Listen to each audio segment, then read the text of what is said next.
Welcome. Thank you, Tracy. You wear so many hats. To me. Yes, I agree with you. First of all, you're a mom. You're a disability advocate. Yeah. You are a fellow Rotarian. Yes. And also, you run an organization called Andy Speaks. Mhm. You do a lot.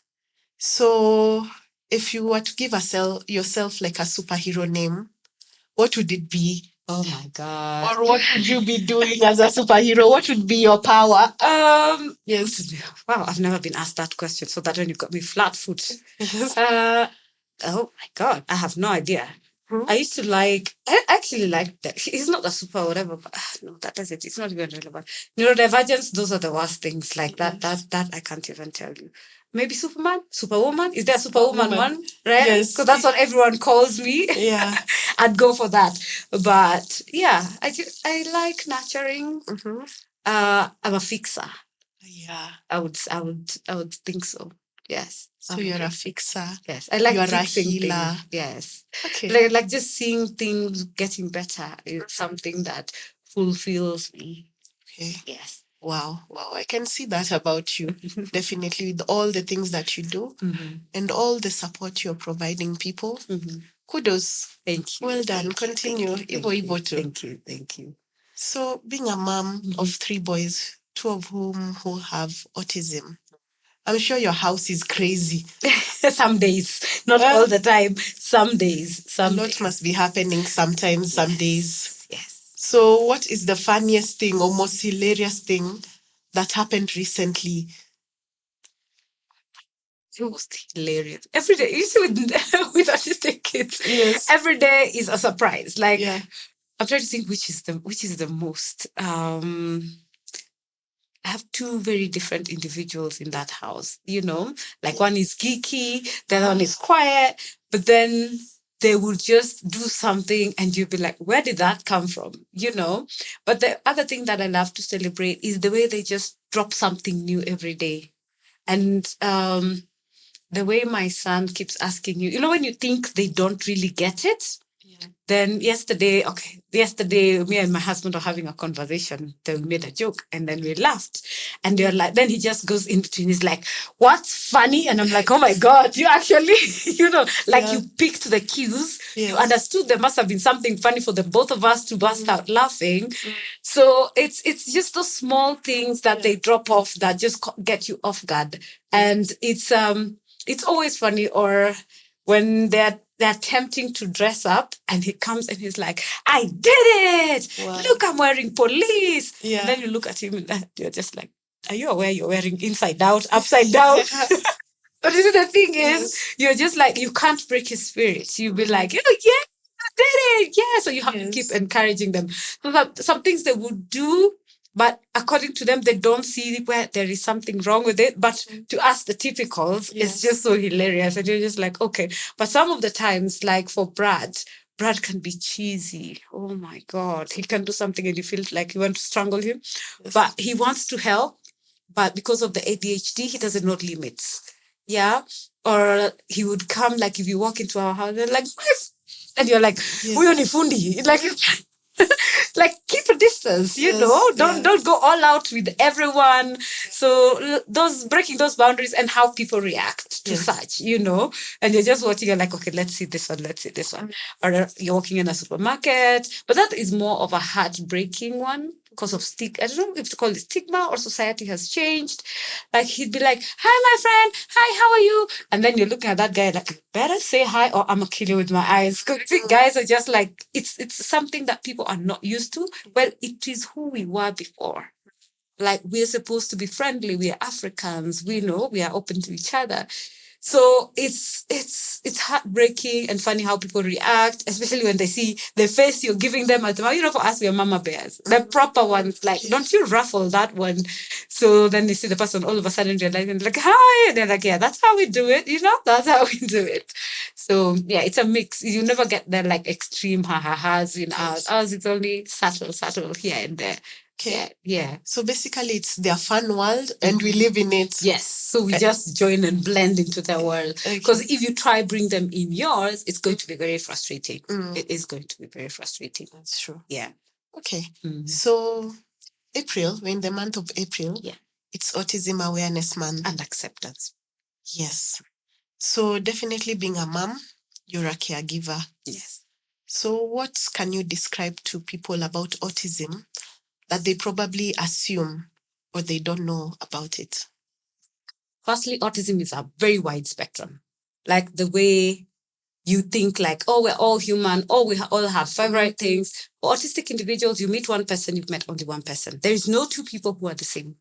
Okay. None. Even my kids, no matter which side of life you look at, they have their own language. I think that's the one similarity. Like they're together, they'll fight over things, they don't like sharing things, but they love each other in a way I don't understand it, because the minute you separate them, where is Brad? Like, even after 10 minutes, like, what come, like, you guys are not twins. You need to start being individuals. They'll be like, Bradley, Mom, where is Bradley? Andrew. And I'm like, 5 minutes ago, you guys were killing each other over here and fighting. Now you're behaving like your hand has been chopped off. So their social interaction, the way they communicate, the way they behave, all of them develop different repetitive behaviors to cope as coping mechanisms when the world becomes very complicated for them to be in it. So those are some of the few things of how they cope with the world. But it's now upon us, if we just love them for who they are, embrace them, understand these small things. Like when you're seeing a child rocking, which is called steaming, and a way of just adjusting to the world, don't look at it like, the way we're like, oh my God, that's so weird. It's not about being weird. They're trying to cope with the environment. Remember, disability is more about the environment that we create that makes the challenges someone faces heightened. Yeah. So environment heightens the level of challenges that an individual has. What do I mean by this? When, let's go back to creation times. The earth was flat, everyone was on the same level. Then we started doing our skyscrapers, right? Yes. We introduced stairs. Was there those challenges before? No. Right now, it is even more heightened. Now we need assistive devices to cope. It was nice and quiet. We introduced extra loud music. For the autistics, that is too much, Yeah. So you find that there is a lot of things we have brought as we are moving forward with technology and all of that. That helps. But at the same time, it's a challenge for those who have different impairments. So it generally heightens it. Yeah. So for autistics, it's not what do we call it? Like, it's not as visible as someone who's on a wheelchair. So they're called the invisible disabilities, but the correct wording is actually a neurodevelopmental disability. Neuro meaning brain. Okay. Because autism comes about due to brain development. It develops differently during the time the mom is pregnant, and the signs and symptoms are seen within the first three years, because it is pegged on the developmental milestones. So that's why you find that, by 3 years, when someone is like, oh, my son is not talking, that's the most common. That's when now people start running around like, oh my God, something is wrong. But you can notice autism as early as 1.5 years or even one. Yes. Interesting. Yeah. And actually, it's becoming, more acceptable. A lot of people are actually open about it. Like, I remember during the inauguration for the current president, Donald Trump, they showed a video of Elon Musk steaming. And the comments were like, it's cool. It's like he's listening to a certain, rhythm or like a certain playlist somewhere. So I feel like the conversations are opening up to be able to understand, the various aspects of being on the spectrum. But mostly in the West. Yes. Africa, on the other hand, we're still lagging behind. And that's why you find while the West is saying that it's World Autism Awareness and Acceptance Month, here in Africa, we're still on awareness. Because there is a lot of stigma, our cultural issues that are still lagging everything else, that you find we're still locking our kids. But what people need to understand, it's not my wanting to lock that child, but I don't have a support system. In Africa, remember, we used to say, mtoto ni wa community, right? But where is that community in this day and age? We are following the West, where you lock yourself. It is me, my people. We're moving away from that communal kind of setup as a way we're looking at it as progress, but we're losing some very basic elements like our Ubuntu spirit, our Harambe spirit, our family unit, and as much as others are accepting, here we are now more aware, that's for true. And we're working on improving also the time at which the diagnosis is done. as early as, because remember, early intervention is the key to managing autism. The later you are, due to neuroplasticity of the brain, you find that it is more difficult if you get a late diagnosis to change a person. It's like trying to bend a bamboo tree when it's already started shooting like to great heights. So that's how I look at it. So we are aware, not yet there, because if you go to Shags, trust me, the phone calls I get, you'll know that Watu wa Mashinani have been left behind totally. And that's why in one of our programs, you find that we ride now to the marginalized areas. So we usually do every year in this month, the beginning of the month, in honor of World Autism Day. We usually go, we've done 16 counties in the West. So that was the first ride. Then the second one was within Nairobi because of COVID, etc. Then we went to Kilifi on bicycles, cycling. Then we went to Garissa last year, and we just came back from Nakuru. So when you go to the grassroots and see that people are not even aware of the benefits that the government has for them, they're not aware they're supposed to be registered. Then you find that, if I get diagnosis, that will brand my child. What's more important? Getting your child their diagnosis and getting them the help they need, or what people will think. So the community has a very heavy stake on this. Yeah, I think that comes on in the aspect of acceptance. Yes. Being a caregiver, you have your relatives, you're thinking, what will I do without the support of these people if they realize that I'm different? But something that you've talked about is communication and education, understanding. So I've been wondering, when it comes to children with autism, what is easier for them when it comes to communication and education, especially when we are thinking of new media, like maybe videos, cartoons? What helps them to learn better? You see, for the autism, as I mentioned, is a spectrum. It's not a one size fits all. And that's why you see, for them, there is fast. You see, for a typical child, you'll be like, oh, you're 6, go to school. For our kids, it's, it's time for school, let's go for assessment first. That is to measure your level of capabilities. Then you know how easily integrated, what are the deficits, and which style of learning you are. And that is called the stage-based learning. And they don't have 1, 2, 3, etc. We have we have foundation level, intermediate. Then when you're at that point, now we decide, are you able to integrate into the mainstream learning, which is the typical learning, or are you able to continue with pre-vocational and vocational? That depends on the level of intellect and in the level of impairment. Because remember, again, the spectrum. We have high functioning autistics like myself. Then we have high support needs, the ones who really need a lot of support. Then we have the geniuses and all of that. So you find that as much as you might struggle, trust you me, I struggled transiting from primary to secondary because there was a change on how the education system and how you're taught, because you're moving from is it a pupil to a student to those things. Yes. But then other than that, there is the element of audiovisual learners. That's why you're talking about videos, and you see that being introduced. That's important for audiovisual learners. The pictorial ones use specs. This is picture exchange, especially the non-speaking ones. When I'm showing and I'm like, that's a bottle, I show you a bottle of a bottle, a picture of a bottle, and then they're able, before they develop speech, because language is just communication. So just showing me the photo, you're already communicating, right? So it's just an element of language. Sign language is another option, but sometimes it is a bit complex. So you'll find out in the UK, they do a mix of both, PECS and sign language, so that whichever the child picks, we are yet to get there. We'll get there. We have kinetic learners. These are the learners who are always moving, like we have to go, like, this is a plant. Okay. Then they touch it, they feel it. Now, when the ones who touch and feel it, those are tactile. Oh, wow. Tactile learners. That one of like, oh, this is a table. Okay. This is how it feels. To the sound. Exactly. Okay. There's olfactory. That is taste, smell. So it's involving all the different senses and what works for every individual. So you can have one who's strictly this or a mix. Like for my youngest, a pencil is like a lullaby. The minute unampatia a pencil like this and color, he will fall asleep. Give him a gadget, my friend. Yeah. He will navigate that gadget. He was able to, I was with the late my soul, rest in peace, a friend of mine called Zena. We used to go together for meetings, So I went with my kids this time round, and my son, they cling to someone. So this was my person. Okay. So he even left me and went with her.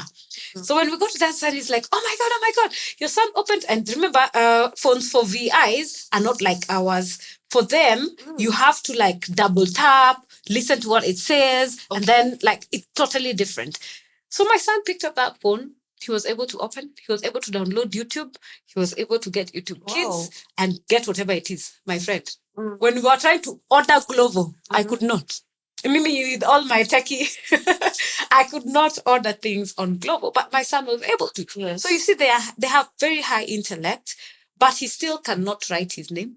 He still cannot write 1, 2, 3. We are still trying to teach him to connect. But if on the computer, he can do it. Like on the tablet, he can do it. So you have to really align with the different styles. And that's why you have this statement that we always say that teach them how they learn and not how we teach. Because if you're forcing them to learn the way we teach, then it's going to just, it's like adding hurdles for them and making their life more difficult. So it's for us to adjust the typicals to their style of learning, and then they're going to thrive. Yeah. If you look at the West, they've done a lot of that. Yes. And that's why you have the guys of like Akina Elon Musk, you have Akina Steve Jobs, we've had Akina Isaac Newton, etc.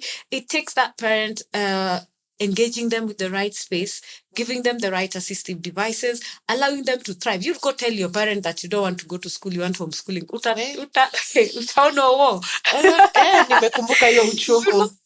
You just fail in a subject. They don't even understand. Like, there is no time for negotiation, my friend. So you find yourself being battered instead of being understood. And that's why we say love, acceptance, understanding, and embracing people's difference, diversity. Yeah. Yeah. Yeah, so this even takes me back to home. This means because they are so different and they have different kind of geniuses, it means as a caregiver, you have to be very sensitive at home to understand your child and to understand their needs. So what kind of support do you feel caregivers really need, especially, the ones who have children with disabilities? What kind of support do you think they need? And probably also when it comes to your organization, Andy Speaks, how do you come in with supporting caregivers? Yeah. So for caregivers, you find, if you say disability as a whole, it's a different ballgame to us. Because a parent who's raising a child who has been amputated is very straightforward, right? Okay, let's get you measured, let's get a replacement limb or get you a wheelchair or a walking stick or, or crutches according to what it is that you need at the time. And then you're sorted. We just keep changing as time goes by. Yeah. You go for rehabilitation and you're fine. For us, we have to habilitate. Remember the other person I said rehabilitate. Yes. For us, you have to habilitate. Habilitate meaning that you have to teach this child's brain how to do things that are supposed to be typical. Like they're supposed to be born and they know how to do it. Yeah. So you can imagine, for me, your child by 2 years, we're out of diapers. I could be 10 still in diapers, right? And you can't force it. Yeah. You can try, and there is no manual. Because remember, it's not a one size fits all. Then it means that you need a lot of time. I still have to support my kids with their dressing because they're fine motor skills despite all these years of doing therapy and supporting and buying assistive devices. It has just, no one said the cow has refused. Like that one, that there is just that buttoning thing. So what have I done? I've readjusted their attire so that I don't want him to feel stressed, because there's a day I was so frustrated and I'm like, we're still human at the end of the day, no matter how much acceptance and whatever process we go through. There are days I'm like, what do you mean you cannot? Just like button, like just English now. And you've been doing this every day. Yeah. Like we've practiced. I've gotten you all the support. I've paid someone to be coming here over and over just to teach you the activities of daily living. So you can imagine how the level of frustration you're having. Then if it's going to school, you pay. You have to employ an extra person. You're paying extra. Everything is extra. For us, everything is extra. If you look at the medication for the, let me use the word unlucky ones who have comorbidity of epilepsy, where you see autism comes with also comorbid conditions like OCD, anxiety, it can come with ADHD, Down syndrome, CP, so it can come other things. Yeah. And you find that at that time, it's that multiple levels. The cost of medication is high. That means you have to see a neurologist. Like today, I was trying to juggle between taking Brad for his interview, taking him for this therapy, and there are two of them. So I'm like, Andrew needs to be at the neuro. I need to be here. You can't split yourself. And remember, we said there is no support. Like we don't have like even the nuclear and extended not everyone will step up, like bring them to me. You see the way Naiza can be, I want to travel. Can I leave you my kids? And you can't also trust everyone. Exactly. You can't trust everyone. Like it's because if anything happens to that child and that person doesn't know how to regulate and how to calm them down and hits them wrongly or treats them badly, it can backfire in all the milestones that you've been able to achieve. Wow. So that support is a gap. I thank God that now at the council there is a program for autism and related developmental disabilities. So that one is giving school fees, it's giving medication for free. We're having mapped centers where they can access therapy for free. So we're getting somewhere with the support under the Social Protection Ministry, but we are hoping that the budget can be allocated more because we are many. And the budget that is there, government would we beseech that they would look into that element of there's so many and so much support needs. For example, if let's say my bill for medication is approximately 40 grand per month. Someone else is like 10 grand. Do we get this? And then Gavag usually gives 2K. Yes. Will I go for therapy? That's one session. Will I, like how do you split these 2K? And the other thing, I'm like, we need to invest in our children and where they're going and their growth. So when you look at the number of persons with disability allocation versus the old persons allocation and the orphans, are we being fair? Are we really being fair? Because as an older person, you have your children, they can be able to take care of you. This person with disability who's a child, you're denying them the opportunity to maximize their potential and be a contributor to society by not having the right policies, by not having equity. This is about not equality. Give me what I need, not a blanket solution for all of us, because it's not going to work. Yeah.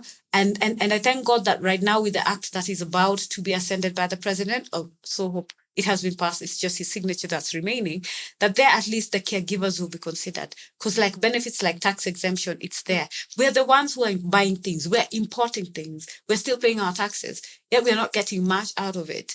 In the act, it says there's the children's one that says that for children with disabilities, they should be accessing health for free. My friend, can you try that? In Kenya? Try. Yes, it is there. It is there. It is a policy that's there, even under UHC. But when you go and you say, but it is a child with disability, my friend, not here. So we are having beautiful policies that are not being implemented. So it would be great to also see that all these ones come to light and then they come to fruition. And then we can brag and say like, yes, we are an inclusive community. Yes. Once we start putting actions to our word. All right. Yeah.